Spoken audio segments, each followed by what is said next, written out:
नमस्कार, मैं हूं निकिता और आप देख रहे हैं सत्यहिंदी.com। चलिए एक नजर डालते हैं अब तक की सुर्खियों पर। बांग्लादेश में हो रही हिंसा लगातार जारी है।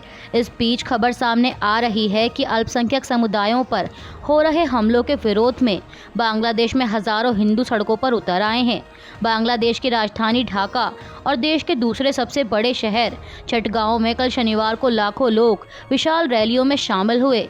आपको बता दें कि 5 अगस्त को शेख हसीना के नेतृत्व वाली सरकार के पतन के बाद से हिंसा प्रभावित बांग्लादेश में अल्पसंख्यक समुदायों के सदस्यों को 52 जिलों में हमलों की 205 से अधिक घटनाओं का सामना करना पड़ा। मीडिया रिपोर्ट्स के मुताबिक सैकड़ों हिंदू अपने घरों और व्यवसायों पर हुए हमलों में घायल हो गए। इसके अलावा कई हिंदू मंदिरों में भी तोड़फोड़ की गई और शेख हसीना की अवाम लीग पार्टी से जुड़े कम से कम 2 हिंदू नेता अब तक हिंसा में मारे गए हैं। और इस हिंसा से बचने के लिए हजारों बांग्लादेशी हिंदू पड़ोसी देश भारत भागने की कोशिश कर रहे हैं। बांग्लादेश में अल्पसंख्यक समुदायों पर हो रहे हमलों के विरोध में सड़कों पर उतरे हिंदू प्रदर्शनकारियों ने अल्पसंख्यकों पर अत्याचार करने वालों के खिलाफ मुकदमा चलाने के लिए विशेष न्यायाधिकरणों की मांग, अल्पसंख्यकों के लिए 10% संसदीय सीटों का आवंटन और अल्पसंख्यक सुरक्षा कानून बनाने की मांग की है। मीडिया रिपोर्ट्स के मुताबिक अल्पसंख्यकों के लिए एकजुटता व्यक्त करते हुए छात्रों सहित हजारों मुस्लिम प्रदर्शनकारियों ने भी उनका साथ दिया। बांग्लादेश की अंतरिम सरकार के प्रमुख मोहम्मद यूनुस ने हिंसा प्रभावित देश में अल्पसंख्यक समुदायों पर हमलों की निंदा की है। उन्होंने इसे जघन्य करार देते हुए छात्रों से, जो विरोध प्रदर्शनों में सबसे आगे हैं, सभी हिंदू, ईसाई और बौद्ध परिवारों को नुकसान से बचाने का भी आग्रह किया। मोहम्मद यूनुस ने राष्ट्रीय एकता की आवश्यकता पर जोर देते हुए कहा कि क्या वे इस देश के लोग नहीं हैं? आप देश को बचाने में सक्षम हैं। क्या आप कुछ परिवारों को नहीं बचा सकते? आपको कहना चाहिए कि कोई भी उन्हें नुकसान नहीं पहुंचा सकता। वे मेरे भाई हैं। हमने एक साथ लड़ाई लड़ी है और हम एक साथ रहेंगे। हिंडनबर्ग की नई रिपोर्ट पर राजनीतिक बयानबाजियों का सिलसिला लगातार जारी है। इसी कड़ी में भाजपा के प्रवक्ता सुधांशु त्रिवेदी ने कहा है कि पिछले कुछ सालों से जब भी संसद का सत्र शुरू होता है, कोई विदेशी रिपोर्ट जारी हो जाती है। संसद सत्र से ठीक पहले बीबीसी की डॉक्यूमेंट्री जारी की गई थी। संसद सत्र से ठीक पहले जनवरी में हिंडनबर्ग की रिपोर्ट आई थी। ये सब घटनाक्रम संसद के सत्र के दौरान होता है। विपक्ष के विदेश से ऐसे संबंध हैं कि वे भारत के हर संसद के सत्र के दौरान अस्थिरता और अराजकता पैदा करते हैं। वे भ्रम फैलाकर भारत में आर्थिक अराजकता पैदा करना चाहते हैं और अब वे सेबी पर हमला कर रहे हैं। उन्होंने आगे कहा कि यह इस बार की बात नहीं है। पिछले कई वर्षों से संसद के सत्र से ठीक पहले या सत्र के दौरान ही विदेशों से कोई चीज़ क्यों छप के आती है। सुधांशु त्रिवेदी ने कहा कि मैं सीधे आरोप लगाता हूं कि कांग्रेस और विपक्ष के नेताओं को पता था कि सत्र के दौरान रिपोर्ट आने वाली है। उन्होंने कहा कि सत्र के बाद रिपोर्ट आने से कांग्रेस के मन में छटपटाहट आ गई कि यह रिपोर्ट तो सत्र के दौरान आने वाली थी। हिंडनबर्ग की ताज़ा रिपोर्ट को लेकर कांग्रेस अध्यक्ष मल्लिकार्जुन खड़गे ने केंद्र की मोदी सरकार को घेरा है। उन्होंने अपने एक्स हैंडल पर लिखा कि सेबी ने माननीय सुप्रीम कोर्ट के समक्ष मोदी जी के परम मित्र अडानी को हिंडनबर्ग के जनवरी 2023 के खुलासों में क्लीन चिट दी थी और आज उसी सेबी के मुखिया के तथाकथित वित्तीय रिश्ते उजागर हुए हैं। खड़गे ने लिखा कि मध्यम वर्ग से संबंधित छोटे और मध्यम निवेशकों जो अपनी मेहनत की कमाई शेयर बाजार में निवेश करते हैं, उनको संरक्षित करने की आवश्यकता है क्योंकि वे सेबी में विश्वास करते हैं।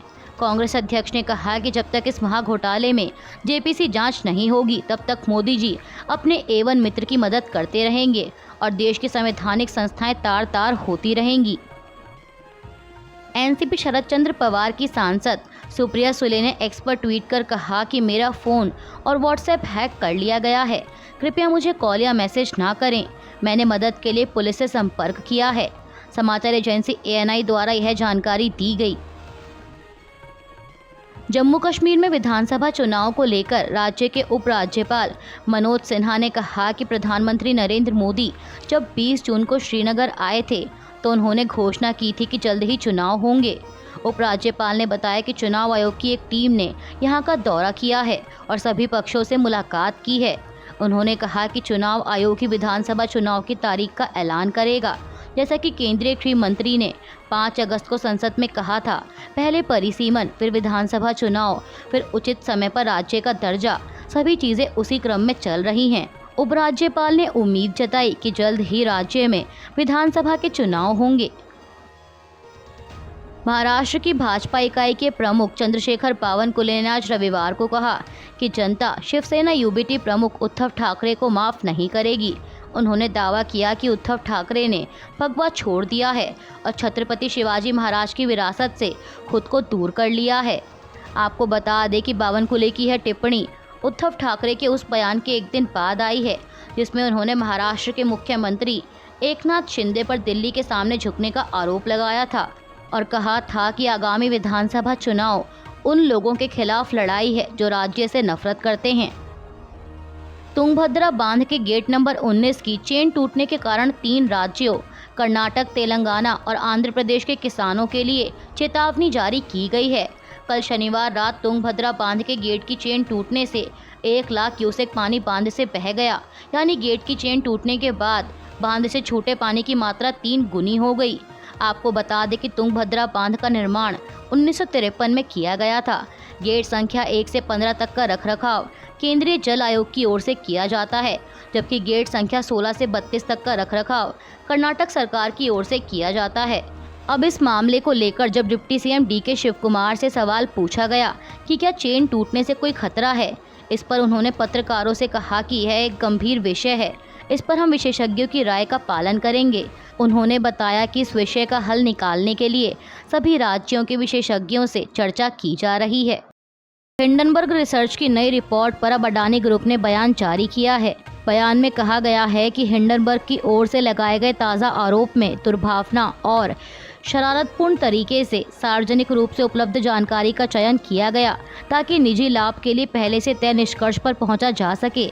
यह तथ्यों और कानूनों का पूरी तरह उल्लंघन है। बयान में कहा गया है कि हम अडानी समूह पर लगाए गए आरोपों को पूर्ण रूप से खारिज करते हैं। यह आरोप उन बेबुनियादी दावों की रिसाइकलिंग है जिनकी पूरी तरह से जांच की जा चुकी है। इन आरोपों को जनवरी 2024 में सुप्रीम कोर्ट की ओर से पहले ही खारिज किया जा चुका है।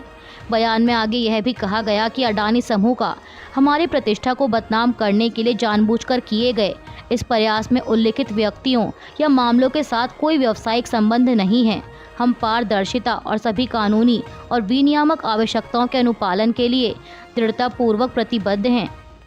सेबी प्रमुख माधवी बुच और उनके पति के खिलाफ जारी हिंडनबर्ग की रिपोर्ट पर कांग्रेस नेता पवन खेड़ा ने कहा कि दूध का दूध और पानी का पानी अपने आप हो गया। भारत सरकार ने कोई विशेष जांच की तरफ ध्यान नहीं दिया था। उन्होंने कहा कि हिंडनबर्ग ने ही एक और रिपोर्ट निकाली जिसमें इनके सारे कारनामे सबके सामने आ गए। ऑफशोर कंपनी में उनके निवेश सामने आ गए। जब सब कुछ सामने है तो सवाल उठता है कि माधवी बुच को जब सेबी का प्रमुख बनाया था तब क्या भारत सरकार को ये जानकारी नहीं थी? अगर नहीं थी तो ये बहुत बड़ी विफलता है। कांग्रेस नेता ने आगे कहा कि राहुल गांधी ने कहा था चौकीदार चोर है, वो साबित हो गया। अमेरिकी संस्था हिंडनबर्ग रिसर्च ने एक नई रिपोर्ट जारी कर उसमें दावा किया है कि सेबी की चेयरपर्सन और उनके पति की अडानी मनी साइफनिंग घोटाले में उपयोग किए गए ऑफशोर फंड्स में हिस्सेदारी रही है। मीडिया रिपोर्ट्स के मुताबिक हिंडनबर्ग रिसर्च ने इस बारे में रिपोर्ट जारी करने से पहले कल शनिवार की सुबह सोशल मीडिया प्लेटफॉर्म एक्स पर एक अपडेट में कहा था कि जल्द ही कुछ बड़ा होने वाला है। उसके बाद शनिवार देर शाम उसकी रिपोर्ट सामने आई जिसमें कहा गया कि अडानी समूह के खिलाफ सेबी की जांच आगे नहीं बढ़ पा रही क्योंकि समूह के साथ सेबी चेयरपर्सन और उनके पति के कथित कनेक्शन रहे हैं। महाराष्ट्र के नवी मुंबई कस्बे में अवैध रूप से रहने के आरोप में 5 बांग्लादेशी नागरिकों को गिरफ्तार किया गया है। समाचार एजेंसी पीटीआई के मुताबिक पुलिस ने आज रविवार को यह जानकारी दी। एक गुप्त सूचना के आधार पर नवी मुंबई पुलिस के मानव तस्करी निरोधक प्रकोष्ठ ने कल शनिवार को कोपर खैरने इलाके में एक आवासीय इमारत में छापा मारा और 4 महिलाओं और एक पुरुष को गिरफ्तार किया। कोपर खैरने पुलिस थाने के एक अधिकारी ने बताया कि पूछताछ के दौरान पता चला कि वे जाली दस्तावेजों का इस्तेमाल करके भारत में घुसे थे। केंद्रीय मंत्रिमंडल द्वारा यह कहे जाने के बाद कि संविधान में एससी और एसटी के लिए आरक्षण में क्रीमी लेयर का कोई प्रावधान नहीं है, केंद्रीय मंत्री जीतन राम मांझी ने केंद्र से पिछड़ी दलित जातियों की जरूरतों को पूरा करने का अनुरोध किया। उन्होंने कहा कि मैं शुक्रवार को केंद्रीय मंत्रिमंडल की बैठक में मौजूद था, जहां इस बात की पुष्टि की गई कि अनुसूचित जातियों और अनुसूचित जनजातियों के आरक्षण कोटे में क्रीमी लेयर का कोई प्रावधान नहीं होगा। बैठक के दौरान मैंने सरकार से दलितों में उन जातियों की सामाजिक आर्थिक स्थिति में सुधार लाने के उद्देश्य से प्रावधान शुरू करने का अनुरोध किया, जो वर्तमान में पिछड़ी हुई हैं। अभी के लिए बस इतना ही। बाकी की खबरों के लिए बने रहिए सत्यहिंदी.com के साथ।